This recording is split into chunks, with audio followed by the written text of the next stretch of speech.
नमस्कार विद्यार्थी मित्रांनो, परत एकदा तुमचे खूप खूप स्वागत आहे। अगदी आपण या PYQ सेशनचं शेवटचं लेक्चर या ठिकाणी आपण बघत आहोत। यामध्ये 2023 मधले विचारलेले जे काही प्रश्न आहेत त्याच्यामधले शेवटचे प्रश्न आपण या ठिकाणी घेण्याचा प्रयत्न करणार आहोत। 2023 मधले आपण प्रश्न बघितलेले आहेत। पहिले 10 प्रश्न जे आहेत गणित विषयाचे विचारलेले ते आपण या ठिकाणी सगळेच डिटेल मध्ये बघितलेले आहेत विथ सोल्युशन, बरोबर आहे। आता या ठिकाणी अगदी पुढचे प्रश्न आपण बघण्याचा प्रयत्न करणार आहोत। यामध्ये पहिला प्रश्न आहे, समभुज चौकोनाच्या एका कर्णाची लांबी 30 सेमी असून क्षेत्रफळ 240 चौरस सेंटीमीटर आहे, तर त्या चौकोनाची परिमिती आपल्याला काढायची आहे, बरोबर आहे। पेरिमीटर काढायचे आहे। चौकोन तुम्हाला दिलेला आहे, समभुज चौकोन आहे। परत समभुज चौकोनाच्या क्षेत्रफळाशी संबंधित हा प्रश्न तुम्हाला पाहायला मिळतो। मागच्या वर्षी देखील तुम्हाला समभुज चौकोनाच्या चौरस क्षेत्रफळाच्या संबंधित प्रश्न विचारलेला होता। अगदी वारंवार रिपीट होणारा हा पार्ट आहे किंवा हा क्वेश्चन आहे। म्हणून इथं जर समभुज चौकोनाचं क्षेत्रफळ बरोबर सूत्र बघितलात, बरोबर आहे, समभुज चौकोनाच्या क्षेत्रफळाचं सूत्र आहे आपलं 1/2 गुणिले कर्णांचा गुणाकार। समभुज त्रिकोण असेल किंवा चौकोन असेल या दोघांवरही वारंवार प्रश्न विचारलेले आहेत। समभुज त्रिकोणाच्या क्षेत्रफळाचं सूत्र आहे, त्रिकोण असेल तर वर्गमूळामध्ये 3/4 गुणिले बाजूचा वर्ग असणार आहे, साइडचा स्क्वेअर असेल, जर ट्रायंगल असेल तर, बरोबर आहे, इक्विलॅटरल ट्रायंगल। आणि जर रोम्बस असेल आणि त्या रोम्बसचा स्क्वेअर जर म्हणायचं असेल तर रोम्बसचा स्क्वेअर असेल आपला square of rhombus is equal to formula 1/2 into product of their diagonals, बरोबर आहे। या फॉर्म्युल्यानुसार आता व्हॅल्यूज ठेवा, म्हणजे डायगोनल काढल्याशिवाय तुम्हाला त्याची साइड काढता येणार नाही आणि साइड काढल्याशिवाय तुम्हाला त्याची पेरिमीटर काढता येत नाही, बरोबर आहे। आणि त्यानुसार आपण काय करतोय, पहिल्यांदा दिलेली इन्फॉर्मेशन स्क्वेअर काय एरिया दिलेला आहे तुम्हाला 240 ॲज इट इज ठेवलं। 1/2 इंटू हे 30 एक डायगोनल आहे तुमचा आणि D2 म्हणजे दुसरा डायगोनल आपल्याला काढायचा आहे आणि त्याच्यामुळे D2 आपण या ठिकाणी लिहिलेला आहे। 2 ने डिवाइड करा, 2 × 2 हे 15 होणार आहे। आता 15 डिवाइड मध्ये जाईल म्हणजे D2 म्हणजे डायगोनल दुसरा काढता येईल तुम्हाला 240 अपॉन किती असणार आहे 15। 240 ला 15 ने भाग घाला, 15 × 1 15, 15 ने भाग घातला किती उरता येत, आता इथे पुढे 15 ने भाग घातला, 15 जर वजा केला तर 9 आणि 90 कधी येणार आहे, 15 ने भाग घाला 90 येईल 15 पर्यंत, 15 × 5 = 75, 15 सख 90 म्हणजे D2 ची व्हॅल्यू डायगोनल दुसरा मिळाला तुम्हाला। दुसरा जो कर्ण आहे त्या कर्णाची लांबी तुम्हाला मिळालेली आहे ती किती आहे 16 सेंटीमीटर आहे। रोम्बस म्हणजे त्याची डायग्राम तुम्हाला अशा प्रकारे आहे असं लक्षात येतं। रोम्बस मध्ये काय असतं बघा, रोम्बस मधल्या ऑल साइड्स इक्वल असतात। दुसरी गोष्ट त्याच्या डायगोनलशी संबंधित विचार केला तर diagonals are perpendicular bisector to each other, एकमेकांचे काय असतात लंबदुभाजक असतात। म्हणजे हा परपेंडिक्युलर झाला, या सोबतच हे पार्ट्स कसे असणार आहेत याचे इक्वल पार्ट्स असणार आहेत। म्हणजे एक डायगोनल दिलाय तुम्हाला, समजा आपण सपोज केला हा ABCD या प्रकारचा रोम्बस आहे, समभुज चौकोन आहे। या समभुज चौकोनामध्ये आता या BD आणि AC हे दोन डायगोनल्स आहेत। मी जर म्हटलं AC चं लेंथ जे आहे तुम्हाला दिल्याप्रमाणे 30 म्हणू शकता एकाची, आणि आपण एक काढलाय दुसरा म्हणजे BD ची असेल आता ती दुसरा डायगोनल म्हणजेच त्याची काढली आपण किती 16 सेंटीमीटर। म्हणजे हे जे पार्ट्स होतात आता याच्या मधले पार्ट्स, ते मधले पार्ट्स हे कसे होणार आहेत तुमचे हाफ होणार आहेत। म्हणजे जर हा तुम्ही AC 30 म्हटलात तर हा 15 असणार आहे, हा पण 15 असणार आहे। आणि याच्या सोबत असलेला हा DO म्हटलं आपण, हे मध्ये O पॉइंट दिला तर आता DO ची लेंथ असणार आहे तुमची, हे 16 होणार आहे मोठा BD म्हणजे हा होईल तुमचा 8 आणि हा पण होणार आहे 8। हा ट्रायंगलचा विचार केला तर इथं जो ट्रायंगल तुमचा तयार होतोय AOB नावाच्या ट्रायंगल मध्ये तुम्हाला जी लेंथ दिसते याच्यामध्ये ते दोन साइडची लेंथ दिसते, त्याच्यामुळे आपल्याला अदर थर्ड साइड काढता येते बघ पायथागोरस थिअरम नुसार तुम्हाला कर्णाचा वर्ग ही कर्ण आहे कारण राईट अँगलच्या अपोजिट अँगल आहे साइड आहे। देअरफॉर आपल्याला सांगता येतं AB चा square is equal to AO चा स्क्वेअर प्लस OB चा स्क्वेअर।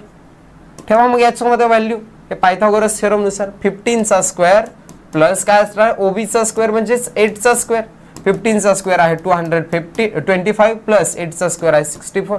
करा एडिशन, हे 4 आणि हे 9 होतात, 6 आणि 2 8, 289 म्हणजेच हे होईल 17. एबीचा स्क्वेअर म्हणजे एबीचा स्क्वेअर 17 आला. AB इज इक्वल टू आपण स्क्वेअर रूट काढल्यानंतर आलेला आहे तुमचं 17 सेंटीमीटर. आणि आता तुम्हाला पेरिमीटर काढता येते. जर साइड तुम्हाला एक 17 असेल तर other all sides are equal असतात. देअरफॉर ह्या सगळ्या बाजू ज्या आहेत त्या 17 सेंटीमीटर लांबीच्या तुम्हाला मिळालेल्या आहेत. आणि या ठिकाणी आता तुम्ही सांगू शकाल की याची sum of all sides is equal to perimeter असते. आणि पेरिमीटर म्हणजेच 17 + 17 + 17 + 17 अशा पद्धतीने करा, किंवा 17 × 4 कारण इक्वल असल्यामुळे तुम्ही मल्टिप्लाय पण करू शकता. 17 × 2 = 34 आणि 34 आणि 34 68 68 सेंटीमीटर मध्ये ह्याची काय असणार आहे, लेंथ असणार आहे, पेरिमीटर असणार आहे. बरोबर आहे, परिमिती. म्हणून ऑप्शन नंबर फर्स्ट हे या ठिकाणी आपल्या या पहिल्या क्वेश्चनचा आन्सर असणार आहे. ठीक आहे. नेक्स्ट पुढच्या प्रश्नाकडे जाऊयात आपण. पुढच्या प्रश्नामध्ये एक तुम्हाला क्यूब रूटच विचारलेला आहे, परंतु एक वेगळ्या प्रकारे विचारलेला आहे. आतापर्यंत दरवर्षी तुम्हाला क्यूब रूट विचारलेला आहेच, पण 2023च्या पेपरमध्ये म्हणजे मागच्या वर्षीच्या पेपरमध्ये मात्र तुम्हाला क्यूब रूट विचारण्यासाठी एका वेगळ्या मेथडचा विचार करून क्वेश्चन दिलेला आहे. म्हणजे तुमचं अंडरस्टँडिंग नेमकं कितपत आहे हे इथं चेक करण्याचा प्रयत्न केलेला आहे. बघा या नंबरला म्हणजे हे क्यूब रूट तर विचारलेलंच आहे, परंतु याच्यामध्ये इंडायसेसचा पण पार्ट तुम्हाला या ठिकाणी ऍड केलेला दिसतोय. बघा 19,683 याला 6th रूट म्हटलं जातं. बरोबर, 6th रूट मध्ये तुम्हाला असं दिलेलं आहे आणि याच्यामध्ये परत स्क्वेअर दिलेला. याला जर हे जे रूटचं साइन आहे या रूटच्या साइनला काढायचं असेल तर आपल्याला याला इंडायसेसच्या फॉर्ममध्ये घातांकाच्या स्वरूपामध्ये लिहावं लागेल. आणि त्या घातांकाच्या स्वरूपामध्ये 19,683 याचा काय आहे, हा स्क्वेअर आहे, इंटू रूट म्हटलं की 1/6 असतं. म्हणजे 1 मध्ये हे रूटचं इथं जी साइन असणार आहे, इथं जे नंबर असणार आहे ते अपॉन मध्ये जाणार आहे. म्हणजे अशा प्रकारे येत असतो. आणि आता परत हे डिवाइड करा. 2 × 1 = 2, 2 × 3 = 6. आणि इथं आपल्याला आलेला आहे 19,683 रेस टू किती आहे, 1/3. 1/3 म्हणजेच हे असणार आहे क्यूब रूट. म्हणजे आता याला जसं याला तुम्ही असं कन्वर्ट केला होता इंडायसेस फॉर्म मध्ये, तसंच याचं कन्वर्जन केलं तर तुम्हाला इथं 3 येणार आहे अपॉन मधले असलेलं 19,683. आणि आता शोधायचं आहे तुम्हाला की कोणत्या संख्येचा क्यूब हा या पद्धतीने येतो. बरोबर आहे. आता हे शोधण्यासाठी 19,017चा असू शकतो का बरं, नाही. आपण बघितलंय 17चा 6,000च्या जवळपास आहे. 6,000 म्हणजे 19चा आपण बघितलेला होता तो 6,000च्या जवळपास होता. बघा प्रिव्हियसली 3 इयर्स आपण जर अनालिसिस केलं असेल PYQचं तर प्रत्येक वर्षामध्ये जवळपास हेच होते. म्हणजे इथं जे दिलेले नंबर्स आहेत तुमच्या खाली, ज्याचा क्यूब रूट काढायचा आहे ते क्यूब रूट मध्ये तुम्हाला सहजासहजी दिलेलंच नाही. त्याच्यामध्ये सगळे जे आहेत ते तुम्हाला प्राईम नंबर्स मूळ संख्या दिलेल्या आहेत, जेणेकरून तुमचा टाइम या ठिकाणी जास्त लागला पाहिजे, हा त्याच्या पाठीमागचा उद्देश आहे. पण तुम्ही त्याच्या पद्धतीने जर अभ्यास केलेला असेल ह्या PYQचा तर तुम्हाला या प्रकारचे क्वेश्चन अगदी सहजरित्या सोप्या पद्धतीने सोडवता येतं. 19,000 हे उत्तर असू शकतं हे इमॅजिन करू शकता तुम्ही 27चा विचार करू. 27 आता 27चा क्यूब करता येतो डायरेक्ट तुम्हाला. बरोबर आहे. म्हणजे 27 × 27 असं करावं लागेल. 17 का कॅन्सल केलं लक्षात आलं, कारण लहान आहे. 17चा घन जर बघितलं तर तुम्हाला लहान आहे हे समजतं. म्हणून आपण काय करतोय 27चा एकदा व्हेरीफाय करतो. हा नसेल तर मग पुढे जाणार आहोत आपण. मग 27.7 घ्यायचं का नाही हे विचार करता येईल, किंवा 37 घ्यायचं. हे डायरेक्ट तुम्हाला एकाचं काढलं तर समजून जाईल सगळंच. बरोबर आहे. 27चा पहिलं वर्ग बघा. 27 × 27 यांचा स्क्वेअर कळतो आपल्याला. 27चा वर्ग आपल्याला माहिती आहे किती आहे, 729 गुणिले करावं लागेल तुम्हाला किती, परत 27 म्हणजे क्यूब होणार आहे. 7 × 9 = 63, अच्छा 6, 7 × 2 = 14, 14 आणि 6 = 20, अच्छा 2, 7 × 7 = 49 आणि 2 होतात 51, अधिक 9 × 2 = 18, 8 अच्छा 1, 4 आणि 1 5, 7 × 2 = 14. या प्रकारे करा बेरीज यांची. 3, 8 हे किती होतात, 8च असणार आहे. 5 आणि 1 6, 5 आणि 4 9, 19,683. आणि इथं पण तुम्हाला दिसतं ते 19,683 आहे. आणि निश्चितपणानं याचं उत्तर असणार आहे 27. येतं लक्षात. 27चा क्यूब जर बघितलं तर तुम्हाला 19,683 या प्रकारे तुम्हाला पाहायला मिळतो. आणि अशा पद्धतीनं एव्हरी म्हणजे प्रत्येक ऑप्शन्स न चेक करता एक्झॅक्टली कोणतं ऑप्शन असू शकतं हे जर तुम्ही शोधू शकाल, हे जर तुम्हाला समजत असेल, हे जर तुम्हाला टॅकल करता येत असेल तर तुमचा आन्सर खूप कमी वेळामध्ये येईल. आणि ते एक्झॅक्टली तुम्हाला टॅकल करता येण्यासाठी हे PYQ तुम्हाला महत्त्वाचे आहेत. ह्या PYQच्या माध्यमातून तुम्हाला सर्व माहिती येणं गरजेचं आहे. ज्यांनी अगोदरचे काही लेक्चर्स बघितलेले नाहीत, अगोदरचे PYQ बघितलेले नाहीत, त्यांनी अवश्य एकदा 100% पेपरला जाण्याच्या अगोदर हे सगळेच PYQ करून जाणं महत्त्वाचं आहे, कारण याच्यावरच तुम्हाला 100% क्वेश्चन पाहायला मिळतो. ठीक आहे. नेक्स्ट पुढे आहे तुमचा परत आलेला आहे पॉलिनॉमियल. बरोबर आहे. फॅक्टर्स ऑफ पॉलिनॉमियल या चॅप्टरवरचा हा क्वेश्चन आहे.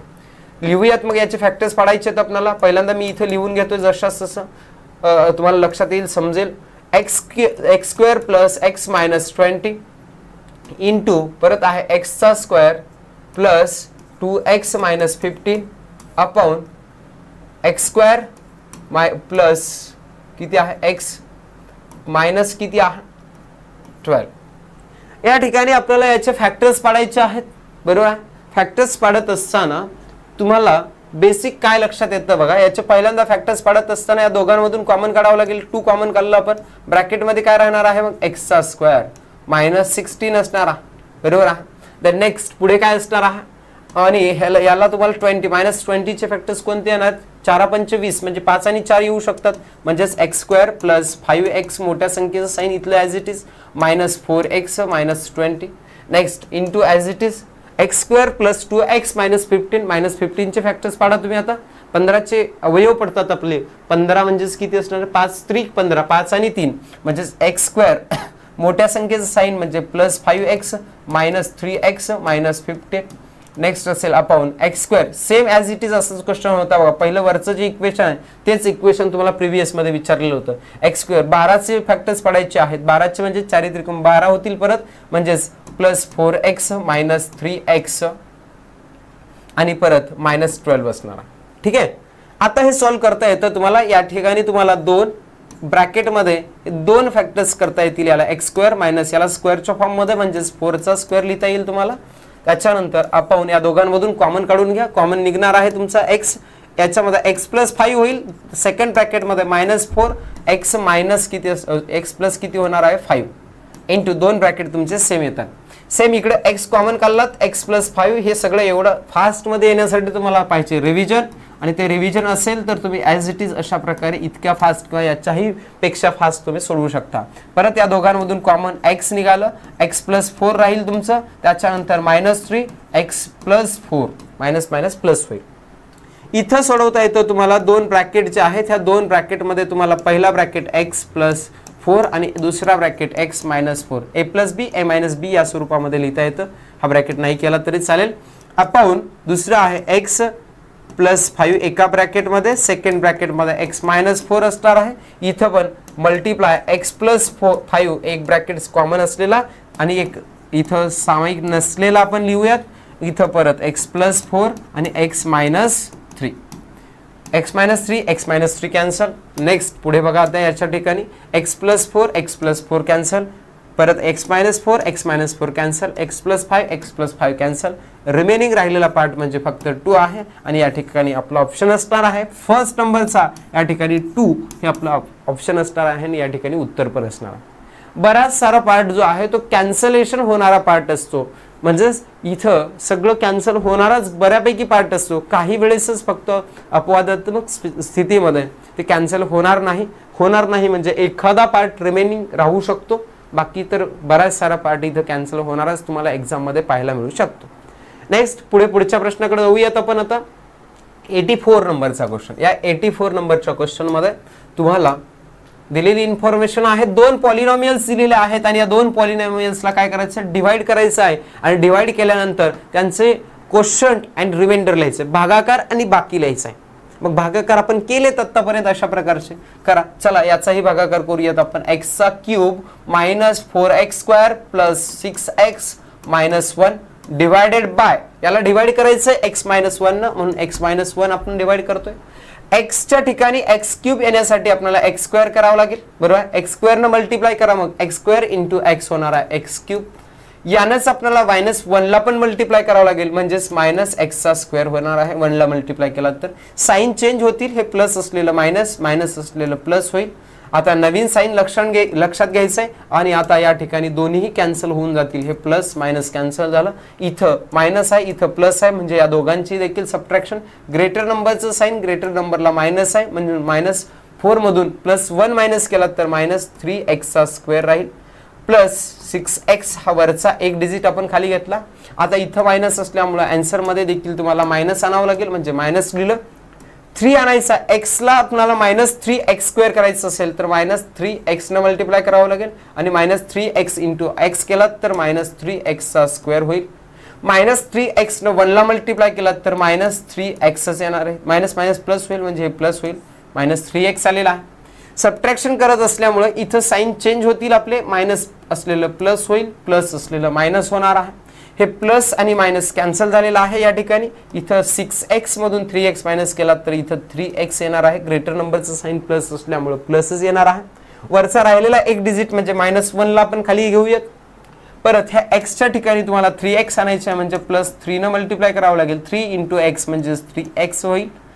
3 न -3 ला मल्टिप्लाय करा म्हणजे -3 होणार आहे. साइन चेंज करा, मायनस झालेला आहे, हे प्लस झालेलं आहे. मायनस प्लस कॅन्सल, -1 + 3 = +2 हे या ठिकाणी आपलं रिमाइंडर येणार आहे. हे बाकी आलेलं आहे आणि हा क्वेश्चन तुम्हाला या ठिकाणी दिसतोय. x² - 3x + 3 आणि रिमाइंडर किती आहे 2. x² - 3x + 3 असलेला ऑप्शन नंबर 4 या ठिकाणी तुम्हाला भागाकार दिसतोय. x² - 3x + 3 आणि बाकी पण दिसतोय तुम्हाला या ठिकाणी 2, म्हणून ऑप्शन नंबर 4 हे या ठिकाणी आपलं उत्तर असणार आहे. ठीक आहे, नेक्स्ट क्वेश्चन कडे जाऊयात आपण. पुढचा प्रश्न, दोन संख्यांचे गुणोत्तर 5/4 आहे. प्रत्येक संख्येतून 8 वजा जर केले तर त्या संख्येचे गुणोत्तर 4/5 येते, तर त्या संख्यांपैकी मोठी संख्या कोणती, अशा प्रकारे विचारलेला. बरोबर आहे.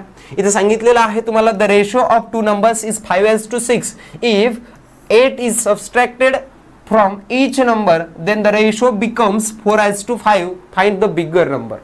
या ठिकाणी सांगितलेल्या माहितीनुसार जे दिलेलं तुम्हाला रेशो आहे, दोन संख्यांचा रेशो म्हणजे एक संख्या सपोज केली x, दुसरी संख्या सपोज केली y, x/y = रेशो आपण 5:6 ला 5/6 अशाही पद्धतीने लिहिता येतं आपल्याला.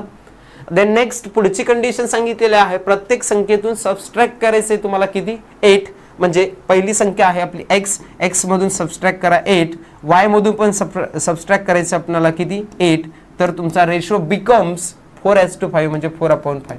आता हे सोडवू शकता आपण क्रॉस मल्टिप्लाय करून. क्रॉस मल्टिप्लाय केलं तर होईल काय आपलं, आता 5 न मल्टिप्लाय करावं लागेल इकडच्या न्यूमरेटरला, म्हणजेच x - 8 ला 4 न मल्टिप्लाय करावं लागेल y - 8 ला आपल्याला. 5x होईल, हे 8×5 = 40 म्हणजे हे 40 असेल. 4y - 4×8 = 32 असणार आहे. बरोबर आहे. आता हे सोडवत असताना आपल्याला एका साईडला घेऊन जाऊयात. एक जे काही व्हेरिएबल्स आहेत तुम्हाला काय काढायचं आहे, x किंवा y ची व्हॅल्यू काढायची आहे आणि या ठिकाणी तुम्हाला x किंवा y ची व्हॅल्यू मिळू शकते. आता बघा, हे y ला आपण एका बाजूला घेऊन गेलात तर इथे काय होईल, 5x - 4y होईल तुमचा. = काय भेटेल बरं आता तुम्हाला या ठिकाणी मिळणार आहे की हे -32 आणि हे प्लस होईल पुढे गेल्यानंतर +40. साइन डिफरंट आहेत म्हणजे या ठिकाणी या दोघांची सबट्रॅक्शन होईल. ग्रेटर नंबर मधून स्मॉलर नंबर मायनस करा. 40 मधून 32 वजा केला तर ते येईल तुमचं 8. हे 5x - 4y = 8 इक्वेशन नंबर याला फर्स्ट लिहू शकता. आणि इथं पहिला जो पार्ट आहे याच्यानुसार पण कळतं आपल्याला, क्रॉस मल्टिप्लिकेशन केला तर 6x + 5y = 0 होईल. सॉरी असं नाही, आपल्याला 6x इकडे झालं = हे 5y होईल =च्या पुढे, म्हणजे x ची व्हॅल्यू तुम्ही काढू शकता. x = 5y किती आहे 6. जिथं x आहे तिथं तुम्ही इक्वेशन मध्ये ठेवू शकता 5/6. म्हणजे इथं आहे पहिला आपण इक्वेशन मिळालेलं आहे 5x - 4y किती आहे 8 आहे. मग इथं 5 × x च्या ठिकाणी किती आहे व्हॅल्यू आपण ठेवू शकता 5y किती आहे 6 आहे. बरोबर आहे. -4y = 8 आलेला आहे. सोडवात आहे y नंबर इथं मल्टिप्लाय होईल 25y/6 - 4y = 8. डिनॉमिनेटर सेम करावं लागेल. साइन चौक 24 म्हणजे 25y - 24y भागिले असेल 6 बरोबर किती 8, छेद समान केला, इथं डिनॉमिनेटर सेम केला आपण, इथं 25 मधून 24 वजा केला तर 1y राहील फक्त, भागाकारामध्ये 6 असलेलं इकडे गुणाकारामध्ये जाईल आणि y ची किंमत भेटेल तुम्हाला 6 48 48 y ची मिळालेली आहे. आता तुम्ही x ची काढू शकता, x ची व्हॅल्यू या ठिकाणी ठेवलात तर तुम्हाला आन्सर भेटेल. इक्वेशन फर्स्ट मध्ये ठेवा किंवा इक्वेशन सेकंड मध्ये ठेवा, कुठेही ठेवलात तरी चालेल. हे फर्स्ट झालं, समजा हे सेकंड झालं, कुठेही ठेवा, म्हणजे आपण सेकंड मध्ये ठेवूयात, जिथं y आहे तिथं ठेवा. म्हणजेच x is equal to 5 into किती असणार आहे 48 आहे, म्हणजे इथं 48 ठेवावं लागेल y च्या ठिकाणी, अपॉन 6 आहे, 6 48 आणि 8 45 x ची किंमत भेटेल तुम्हाला 40. आणि या ठिकाणी दोन्ही व्हॅल्यूज मिळालेल्या आहेत आपल्याला, त्यामुळं आपल्याला सांगायचं काय आहे इथं, फाइंड द बिगर नंबर म्हटलेला आहे. आता याच्यामध्ये बिगर नंबर कोणता 48 आहे का 40 आहे, 48 हे आपला आन्सर असणार आहे. आणि या ठिकाणी ऑप्शन नंबर 3 हे आपण ऑप्शन या ठिकाणी करू शकतो. ठीक आहे, अशा प्रकारे रेशो प्रोपोर्शनचा इन डिटेल हा प्रश्न आपल्याला दिलेला आहे. आतापर्यंतचे प्रश्न अतिशय सोपे किंवा सिंपल मेथडनुसार आपल्याला सोडवता येत होते, परंतु याच्यामध्ये बरीच सारी कन्सेप्ट या ठिकाणी देण्याचा प्रयत्न केलेला आहे आणि ती आपण या ठिकाणी सोडवलेला आहे. नेक्स्ट पुढच्या क्वेश्चनकडे जाऊयात आपण. एका शाळेने गणित प्रदर्शनामध्ये मागील 20 वर्षामध्ये सादर केलेल्या प्रकल्पांची संख्या खालीलप्रमाणे दिलेली आहे, तर त्या सामग्रीचा मध्य किती असेल म्हटलेला आहे. मीन काढायचा आहे, मीन म्हणजेच ॲव्हरेज असतो, मध्य म्हणतो आपण त्याला, बरोबर आहे. आता मीन काढायचं असेल तर तुम्हाला या सर्वांची ऍडिशन, ॲव्हरेज असतं, ॲव्हरेज म्हणजे फॉर्म्युला माहिती आहे आपल्याला, सरासरी, ॲव्हरेज याला म्हणतो आपण सरासरी. सरासरी बरोबर सर्वांची बेरीज, सर्व संख्यांची बेरीज भागिले काय असणार आहे, एकूण संख्या असणार आहे, टोटल नंबर्स. मग यांची सगळ्यांची बेरीज करावं लागेल आपल्याला. बघा आपण बेरीज करूया, 3 आणि 2 5, 5 आणि 3 8. आता ही सगळेच 20 संख्या आहेत, म्हणजे सगळ्यांची बेरीज तुम्ही कशाही पद्धतीने, अशाही पद्धतीने करू शकता किंवा अशा पद्धतीने करूयात आपण. बघा हे 5 झाले, 5 आणि 3 8 आणि 1 9, 9 आणि 4 किती होतं 13 आणि 3 16, 16 आणि 1 17, 17 आणि 5 22, 22 आणि 2 24, 24 आणि 4 26, 26 आणि 3 29 आणि 3 32 आणि 1 33, 35 40 42, 42 आणि 4 46, 46 आणि 3 51, 51 आणि 2 53 आणि 2 55. हे टोटल आलेत आपले किती बेरीज 55, बरोबर आहे.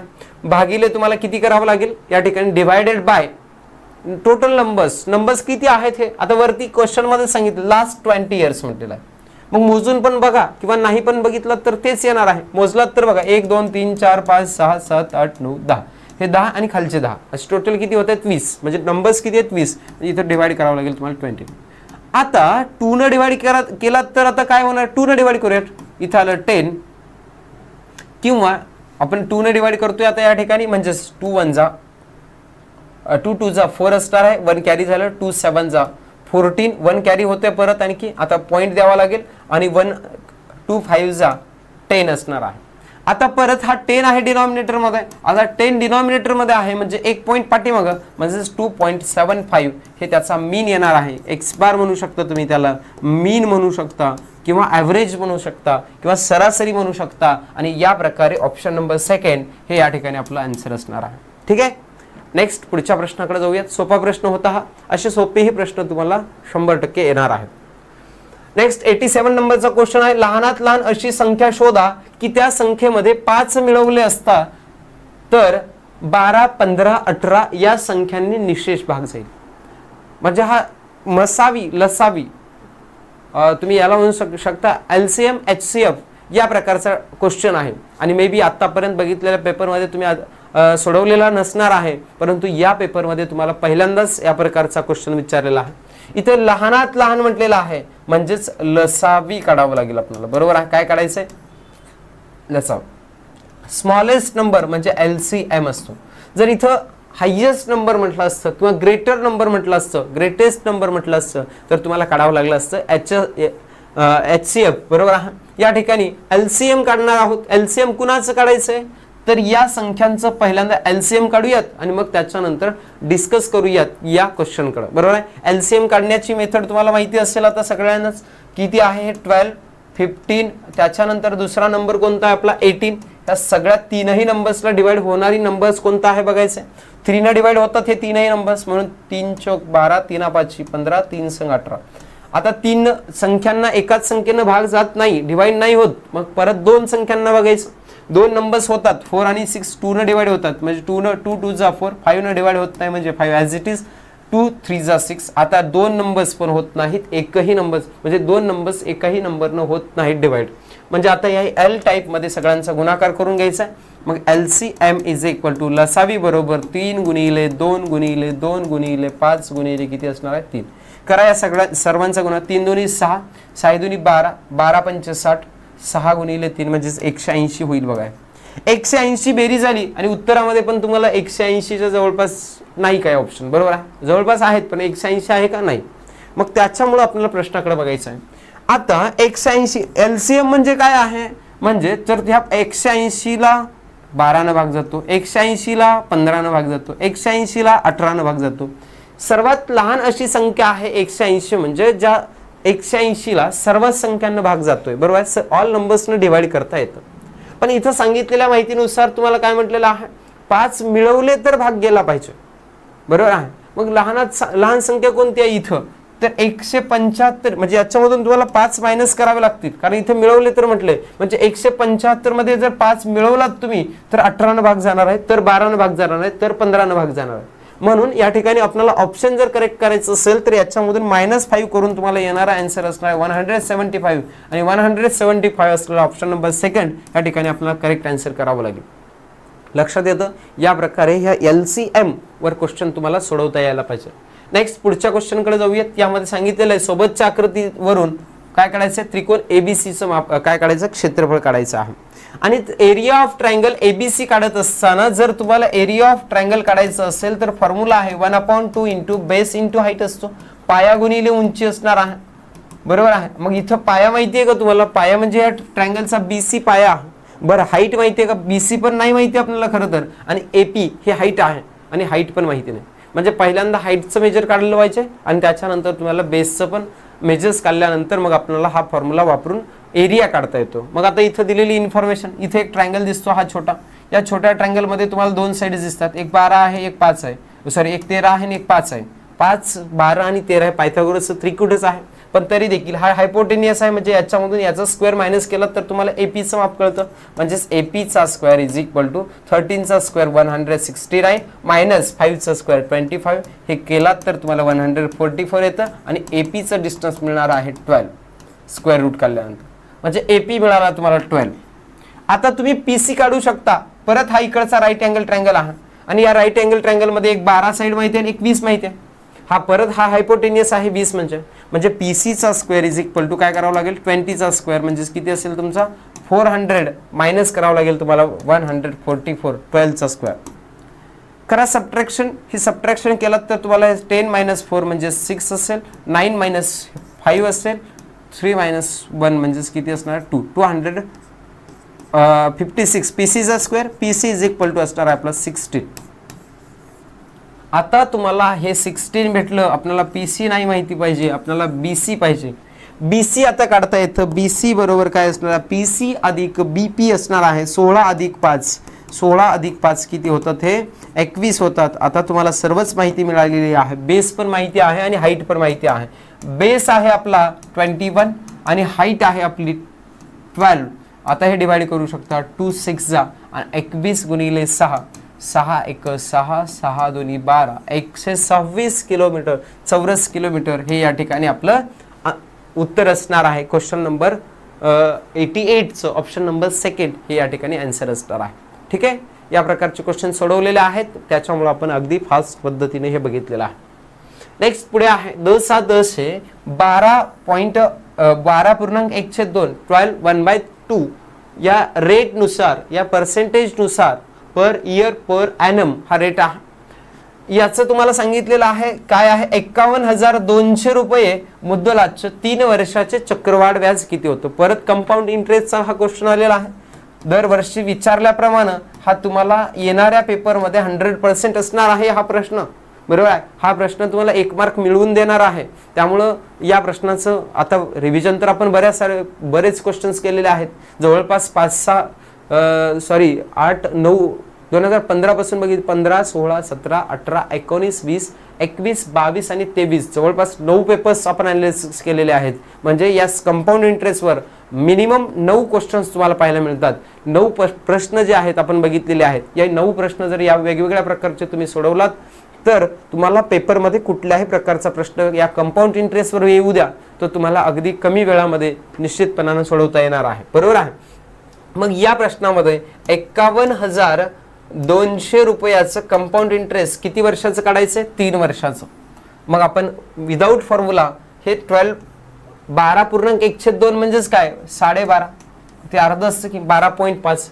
मग 100 रुपयाला 12.5 रुपयाची वाढ होते. बरोबर, इंटरेस्ट आहे म्हणून इथं लिहावं लागेल आपल्याला 112.5 भागिले 100 गुणिले 112.5 भागिले 100 गुणिले 112.5 भागिले 100.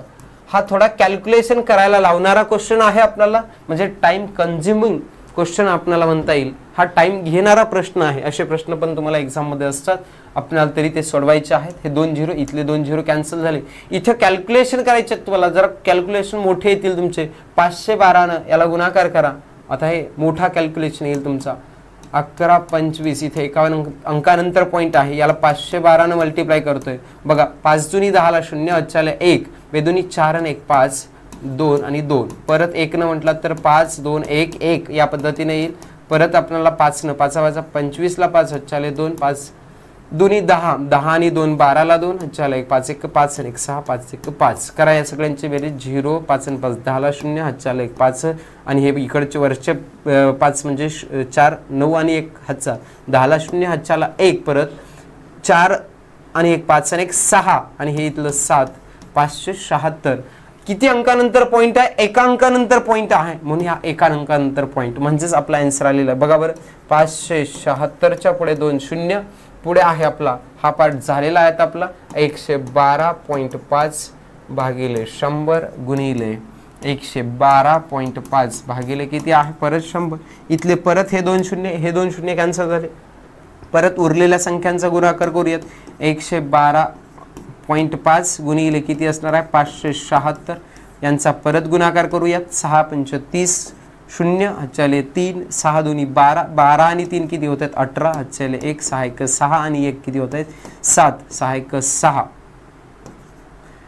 प्लस 7 वाजा 35 ला 5 हच्चाले 3 7 2 14 आणि 3 किती होत आहेत 17 हच्चाले 1 7 1 7 आणि 1 8 7 1 7 बरोबर आहे. परत 2दा प्लस असणार आहे 5 वाजा 25 ला 5 हच्चाले 2 5 2 10 आणि 2 12 ला 2 हच्चाले 1 5 1 5 आणि 1 6 5 1 5 करा बेरीज या सर्वांची. 0 8 आणि 5 होतात आपले किती 8 आणि हे 5 12 सॉरी 13 13 ला 3 हच्चाला 1 7 आणि 7 14 15 15 आणि 5 20 ला 0 हच्चाले किती आपले 2 आलेत 2 आणि 2 4 8 आणि 4 12 12 आणि 6 12 आणि 6 18 होतील आपले हे हच्चाले 1 7 आणि हे 7 14 ला 4 हच्चाले 1 6 आणि हे एका अंकानंतर पॉइंट आहे. इथं पण एका अंकानंतर पॉइंट म्हणजेच आपलं ऑप्शन असणार आहे. इथं आन्सर आलेला आहे यांचा गुणाकार केल्यानंतर 6000 किंवा 64,803 परत गुणाकार करावा लागेल आपल्याला किती ना 112.5 यानं आणि परत भागिले किती आहे 100 न भाग घालावा लागेल. बरोबर आहे. ठीक आहे करूयात फास्ट मध्ये आपण 5 3 15 15 जसं 8 5 40 ला 0 हच्चाले किती 4 5 5 20 20 आणि 4 24 ला 4 हच्चाले 2 5 6 5 30 आणि 2 किती होत आहेत हे 32 प्लस 2 न गुणाकार करा 3 2 6 0 त्याच्यानंतर 8 2 16 ला 6 हच्चाला 1 4 2 8 आणि 1 हे 9 6 2 12 2 प्लस असणार 1 न गुणाकार करावा लागेल आपल्याला. 1 न गुणाकार केला तर जशास असं म्हणजे 3 0 8 4 6 बरोबर आहे. आता परत 1 न म्हणजे 3 0 8 4 आणि 6 ह्या सगळ्यांची बेरीज इथं बघा मी इथं लिहितोय 5 शेवटी असेल. ते नेक्स्ट पुढे काय असणार आहे 5 झालं. पॉइंट मध्ये आपलं यायला नको आहे. ठीक आहे, तरी देखील हा जो पार्ट आहे तो तुमचा सोडवल्यानंतर तुम्हाला 100% याचा आन्सर मिळणार आहे. ते आन्सर असेल आपलं 21,000 किती असेल 800 या प्रकारे त्याचा आन्सर असणार आहे. ठीक आहे, कॅल्क्युलेशनचा थोडा पार्ट आहे, थोडं कन्फ्युजन होऊ शकतं याच्यामध्ये आणि तुम्ही सोडवू शकता या प्रकारचा क्वेश्चन. हा कंपाऊंड इंटरेस्टचा क्वेश्चन आहे आणि याच्यामध्ये तुम्हाला फक्त कॅल्क्युलेशनमध्ये आहे याच्यामध्ये किंवा याच्यामध्ये हे इथपर्यंत तर बरोबरच आहे आपलं. या कॅल्क्युलेशनमध्ये काहीतरी इथं पॉईंटमध्ये म्हणजे इथे खरं तर 2 झिरो आपले कॅन्सल व्हायला पाहिजे होते, ते झाले नाहीत किंवा या ठिकाणी तर काय होईना आले पाहिजेत. आता इथं आपला आन्सर जे आहे ते कशामध्ये येते पॉईंटमध्ये येतं, पॉईंटमध्ये यायला नको आहे. ठीक आहे, या पद्धतीने सोडवू शकता. याचा आन्सर जे असणार आहे फर्स्ट नंबर किंवा सेकंड नंबर या दोन्हीपैकी असणार. फर्स्ट नंबरच असेल मे बी तुमचं. ठीक आहे, तुम्ही चेक करू शकता किंवा येणार आहे तुमचा आन्सर. ठीक आहे, नेक्स्ट क्वेश्चन आहे तुमचा पुढचा क्वेश्चन 90 किंवा लास्ट नंबरचा क्वेश्चन. एका घनाकृतीला 6 शिरोबिंदू आहेत, 10 कडा आहेत अशा असतील तर त्याच्या पृष्ठांची संख्या तुम्हाला शोधायची आहे. बरोबर आहे. या ठिकाणी सांगितलेलं काय तुम्हाला, त्याला वर्टेक्स पॉइंट किती आहेत 6 आहेत वर्टेक्स पॉइंट्स. बरोबर आहे. 10 एजेस आहेत, 10 काय त्याच्या कडा आहेत, साईडला बाजू आहेत 10. तर तुम्हाला सांगायचं काय आहे त्याच्यामध्ये असलेले पृष्ठ किती आहेत हे सांगायचे. सरफेस सांगायचं आहे. Surface which of the find the faces किंवा find the number of surface असं आपल्याला क्वेश्चन विचारला जाईल. हा थोडा वेगळ्या प्रकारचा क्वेश्चन आहे. या प्रकारचा विचारलेला होता आपल्याला 8 वर्टेक्स पॉइंट असलेला विचारलेला होता क्वेश्चन प्रिव्हियसली 3 इयर्स. आपल्याला बघायला गेलात तर तुम्हाला 3ही वर्षामध्ये हा प्रकारचा प्रश्न विचारलेला आहे. 8 वर्टेक्स पॉइंट, त्याच्यानंतर 10 काय आहेत त्याच्या समजा तुम्हाला बघितलेल्या साइड्स किंवा वर्टेक्स पॉइंट आणि आपल्याला बघितलेले होते 12 जे आहेत त्याच्या कडा आहेत 10 बाजू आणि ह्या 12 जे आहेत त्याचे काय होते तुम्ही सरफेस. या पद्धतीने या प्रकारचा प्रश्न आपण बघितलेला आहे. ह्या कशावरचा क्यूबवरचा घनाकृतीचा. यामध्ये तुम्हाला फक्त आता शिरोबिंदू कमी केलेले आहेत. शिरोबिंदू किती आहेत तुमच्या 8च्या ऐवजी 6 आहेत. कडा ज्या आहेत 12च्या ऐवजी किती आहेत 10 आहेत. आता तुमचा जो पॉइंट येणार आहे तो म्हणजे इथं किती आहे पृष्ठांची संख्या जेवढी याची संख्या आहे तेवढीच येते म्हणजे 6 येणार आहे. आणि या ऑप्शन या प्रश्नासाठी करेक्ट आन्सर असणार आपल्याला एकूण पृष्ठ जे भेटणार आहेत आपल्याला तर ते पृष्ठ भेटणार आहेत 6. या पद्धतीने तुम्ही या प्रश्नाला सोडवू शकता. आपण जवळपास 8-9 वर्षांचे जे काही PYQ आहेत अतिशय व्यवस्थित पद्धतीने आपण घेण्याचा या ठिकाणी प्रयत्न केलेला आहे.